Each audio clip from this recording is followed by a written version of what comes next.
If I could divert for a minute, have any of you watched Kim Possible? Okay, that was a dumb question. Anyway, my favorite episode of that show was Emotion Sickness, where Kim and Shigo get these machines stuck to their neck that change their emotions at the push of a button, and the controller gets in the hands of everybody. For half the episode, it gets stuck on the love setting, and it goes about as well as you could expect. I'm gonna get ready for tonight.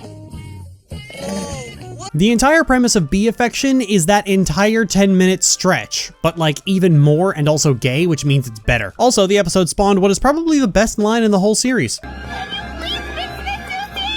seeing you suffer brings me so much joy. This is the kind of stuff I watch a show about witches for.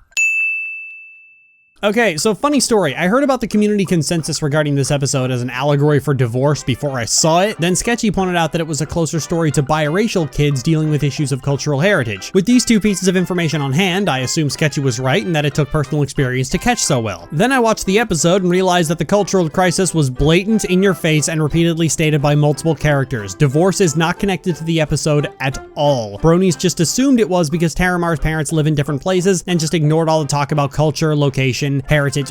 My point is, I retracted my original assumption. If you didn't catch this, you're a fucking idiot.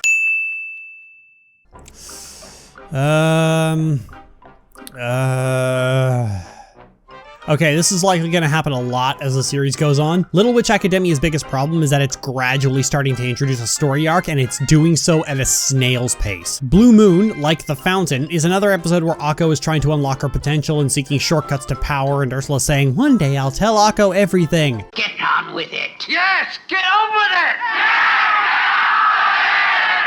I just don't care. I don't care about Chariot. I don't care about the 7 words you can't say on radio or TV, and drip feeding like this isn't making it any less boring. This is a problem with most of Trigger's work. It's either boring or completely fucking reprehensible.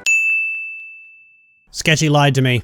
He told me this was the proper way to do Season 7's Princess episode, but he lied to me. This deception must not go unpunished. I think the writers honestly don't know what to do with Celestia, and as such tend to pendulum swing wildly when it comes to how they characterize her. I knew the premise was Celestia can't act, but that premise is taken to such ridiculous extremes that in many cases it feels like Celestia doesn't know where the fuck she is. That Charades game was probably the biggest example of it. Like, she spent so long organizing theater, and yet she's completely blind to all of this? Actually, I take back what I said. They know exactly what they're doing. They're making Celestia behave so strangely and erratically so as to create more memes and then knock off for lunch. Don't let the consensus fool you. This isn't an improvement over a royal problem. It's parallel to it. I honestly think the writers need to just give up with Celestia. Let her be the side character and the person who sends out quests. She was fine doing that. Celestia didn't actually have problems until the writers started including her in shit and having her kidnapped just so their chosen special pony could be the hero. It was the mule little shits of the fandom who demanded that Celestia have the same development as the main cast, completely failing to acknowledge why that doesn't work. The biggest problems with Friendship is Magic arising the same time they started doing things the fandom had been demanding for them to do since Season 1, from focusing more on the world to trying in vain to develop characters that didn't require development, to placating their ineffectual whatever sensibilities, to focusing more on lore than on characters, to redeeming literally everybody because apparently killing villains is too much for a children's show despite it being common in children's shows that bronies themselves admit to worshiping,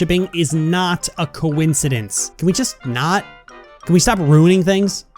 Please?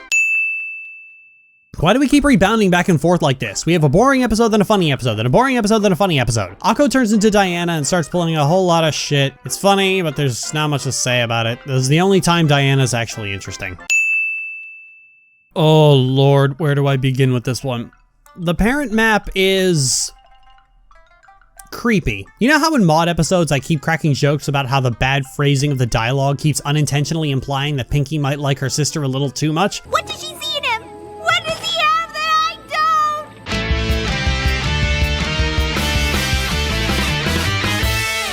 Well, the same thing happens here, but with Stellar Flare and Firelight. I felt genuinely uncomfortable watching these two. I know I'm often hyperbolic for comic effect, but I was sincerely nauseated watching this. It's got the same problem that mod episodes have. They're just not paying attention to what they're doing because they don't have to. If they did pay attention, the animation in this episode wouldn't have been so over the line. Like, I'm not the only one who found it really fucking creepy that Stellar Flare keeps lifting Sunburst's cloak, right? And I know parents have trouble accepting that their children have grown up, but Firelight is downright infantilizing his daughter. This is too overt to ignore. And don't get me fucking started on the fact that after blowing up the both of them, Sunburst and Cunty Purple are the ones who proceed to apologize and try to mend fences for no other reason than the map demands it, despite the actions of the both of them warranting a bitch slap or two. People keep telling me that this was parental guidance done properly, but the big problem with parental guidance is that Rainbow's blowing up at her parents was completely and totally justified, and not only did the episode put her in the wrong for doing it, the fandom overwhelmingly decided that she handled her problem badly. Not only are Sunburst and Cunty Purple's parents considerably worse, the episode still puts the onus on them to mend fences that ought not to be mended. This comes back to the core issue with Friendship is Magic, is that they aggressively push making up regardless of the circumstances, but the people who are involved in these stories simply do too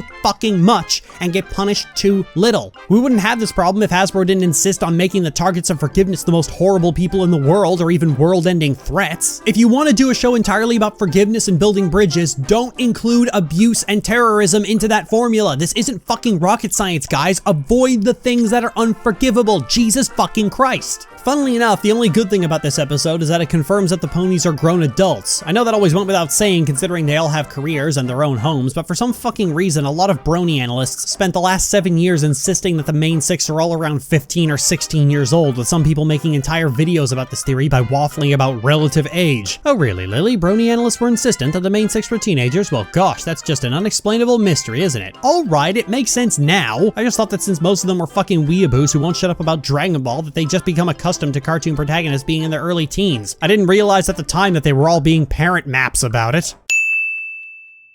Akko does a thing and awakens another word and stuff, and Susie's funny again, and oh boy.